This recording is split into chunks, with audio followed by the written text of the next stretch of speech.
વિસ્તારમાં ઘેટું ચોરવાના ઈરાદે ચોરી અને લૂંટ કરવા ગયેલા 5 નરાધમોએ 2 મહિલાઓ પર દુષ્કર્મ આચર્યું। મોરબી તાલુકા વિસ્તારમાં ઘેટું ચોરવાના ઈરાદે ચોરી અને લૂંટ કરવા ગયેલા 5 નરાધમોએ 2 મહિલાઓ પર દુષ્કર્મ આચર્યાની ગંભીર ઘટના સામે આવી છે। મોરબી પોલીસે તાત્કાલિક કાર્યવાહી કરીને આ ગુનામાં સંડોવાયેલા 4 શખ્સોને ઝડપી પાડ્યા છે, જ્યારે મુખ્ય આરોપી હજુ પણ ફરાર છે। આ બાબતે વાત કરીએ તો મોરબી તાલુકાના ગ્રામ્ય વિસ્તારમાં 5 શખ્સો ઘેટું ચોરવાના ઈરાદે પહોંચ્યા હતા। ચોરી લૂંટની ઘટનાને અંજામ આપતી વખતે આરોપીઓએ ત્યાં હાજર 2 મહિલાઓ પર દુષ્કર્મ આચર્યું હતું। ઘટનાની જાણ થતાં જ મોરબી ગ્રામ્ય પંથકમાં ભારે ચકચાર મચી ગઈ હતી। બનાવની ગંભીરતાને ધ્યાને લઈને મોરબી પોલીસે તાત્કાલિક અલગ અલગ ટીમો બનાવી આરોપીઓની શોધખોળ શરૂ કરી હતી। ગણતરીના કલાકોમાં જ પોલીસે દુષ્કર્મ આચરનાર 4 આરોપીઓને ઝડપી લીધા હતા।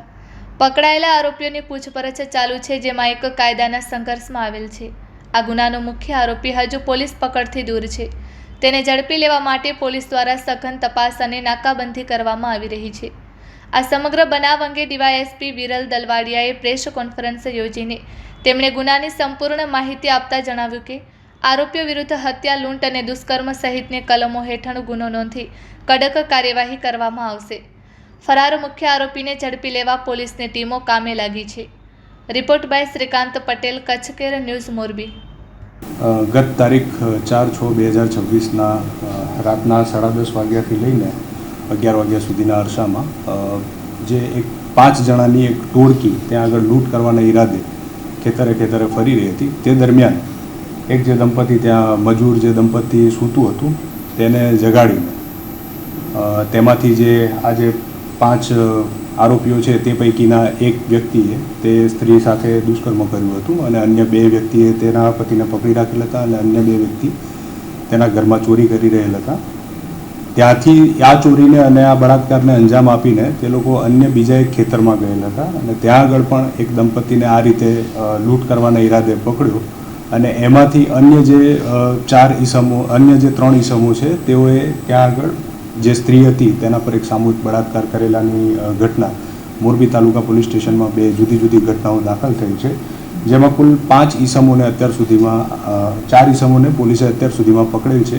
કુલ 5 આરોપી છે। એક આરોપી જે દિનેશ મધુભાઈ જખાણિયા કરીને છે દેવી ગુજર, તે અત્યારે એબ્સકોન્ડિંગ છે, નાસ્તા ફરતા છે। અન્ય જે 4 આરોપીને પકડ્યા છે તેમાંથી એક નવગણ કાળુભાઈ વાઘેલા, 2 દિલીપ ઉર્ફે દીપો કેશાભાઈ વાજેલિયા, 3 મુન્નાભાઈ ગંગારામભાઈ વાજેલિયા અને ચોથો એક કાયદાના સંઘર્ષમાં આવેલ કિશોર કે જેની ઉંમર આશરે 16 વર્ષ છે। આ 4 જણને પોલીસે અટક તથા જે જુવેનાઇલ છે તેને ડિટેન કરીને કરેક્શન ફેસિલિટીમાં મોકલી આપેલ છે।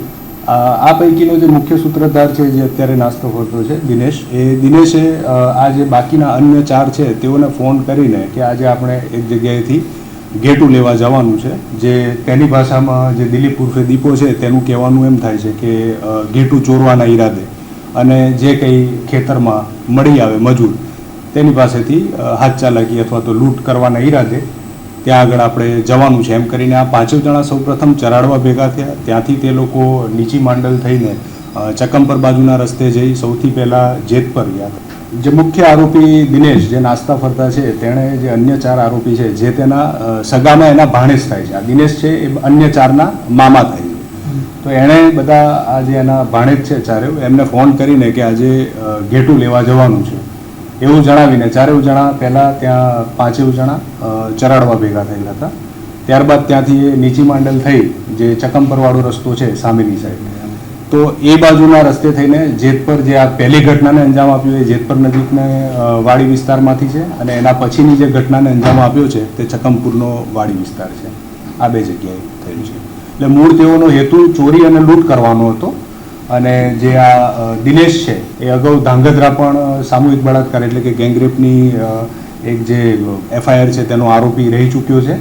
એટલે આ સેમ પ્રકારની એમો જે પરપ્રાંતીય મજૂર જે વાડી વિસ્તારમાં રહેતા હોય તેમની પાસેથી ચોરી કે લૂંટ કરવી, બરાબર છે, એ પ્રકારની એમો એ એણે અગાઉ પણ અપનાવી ચૂકેલ હોય એવો અમારા ધ્યાનમાં આવેલ છે। 4ના જે મોબાઈલ છે એ કબજે કરવામાં આવેલા છે અને જે 2 બાઇક જે વપરાયા હતા ગુનાના કામે તે બંને બાઇકને કબજે લૂંટ નથી, આ જે કેસમાં છે એમાં કોઈ લૂંટ નથી આવેલી।